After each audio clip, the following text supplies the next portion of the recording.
Warangal corporation ఒక ఎన్నికలు Bharatiya Janata party చాలా ప్రతిష్టాత్మకంగా తీసుకొని అన్ని డివిజన్లలో పోటీ చేయడం ఇది చాలా ఆరోగ్యకరమైనటువంటి సాంప్రదాయంగా కార్యకర్తలు భావిస్తూ చాలా ఉత్సాహంగా పనిచేస్తున్నారు. టీఆర్ఎస్లో ఢీకొనేటువంటి శక్తి భారతీయ జనతా పార్టీకి ఉన్నదని ఈరోజు ప్రజాస్పందనను బట్టి చూస్తే నేను వెళ్ళినటువంటి అన్ని డివిజన్లలో ప్రజాస్పందన చాలా బాగుంది.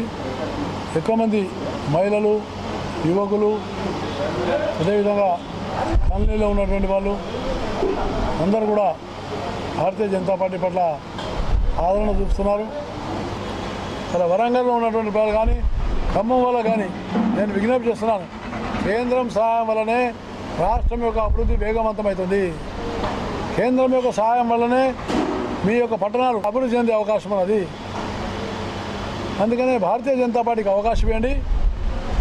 తప్పకుండా భారతీయ జనతా పార్టీ ఇంకా అత్యధికమైనటువంటి నిధులు అవసరమైతే డైరెక్ట్గా కూడా నిధులు కేటాయించి ఆ ప్రత్యేకమైనటువంటి స్కీమ్లు ఇవ్వడానికి అవకాశం ఉంటుంది.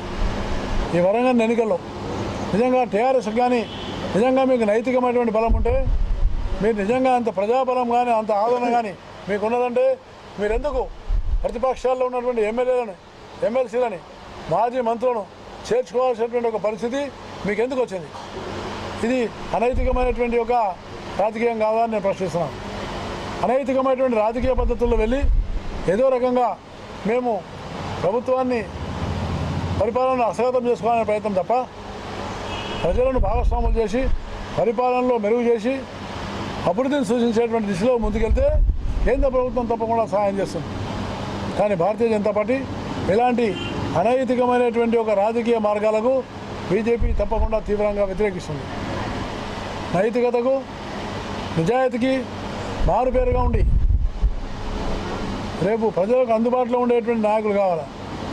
అంతేగాని కుంభకోణాలకు, దౌర్జన్యాలకు, దోపిడీలకు నిలయమైనటువంటి వాళ్ళను రాజకీయాల్లో చేర్చుకొని తద్వారా ప్రలోభాలు పెట్టి ఓట్లు దండుకునేటువంటి ఒక స్థితి, ఇది సరైనటువంటి పద్ధతి కాదు. ఈసారి భారతీయ జనతా పార్టీ మంచి ఫలితాలు సాధిస్తుంది. వరంగల్లో చాలా మంచి ఫలితాలు సాధిస్తుంది. ఇవాళ భారతీయ జనతా పార్టీ అన్ని సీట్లలో పోటీ చేయడం వల్ల కార్యకర్తల్లో చాలా ఉత్సాహం వచ్చింది. కార్యకర్తల్లో బాగా బలం పెరిగింది. వాళ్ళు పార్టీ బాగా వ్యాపించేటువంటి అవకాశం ఎక్కువైంది. అందుకనే దీంట్లో మేము తప్పకుండా విశ్వసిస్తున్నాం. దళితులు, దాంతోపాటు మైనార్టీలు, మహిళలు, యువకులు, అదేవిధంగా వెనుకబడిన వర్గాల వాళ్ళు వీళ్ళు ఎక్కువగా భారతీయ జనతా పార్టీని ఆదరించాలని నేను విజ్ఞప్తి చేస్తున్నాను. అదేవిధంగా మధ్యతరగతి ప్రజలు కూడా తప్పకుండా భారతీయ జనతా పార్టీకి ఓటు వేసి బీజేపీ అభ్యర్థులను గెలిపించాల్సిందిగా నేను మళ్ళీ ఒకసారి విజ్ఞప్తి చేస్తూ సెలవు తీసుకున్నాను.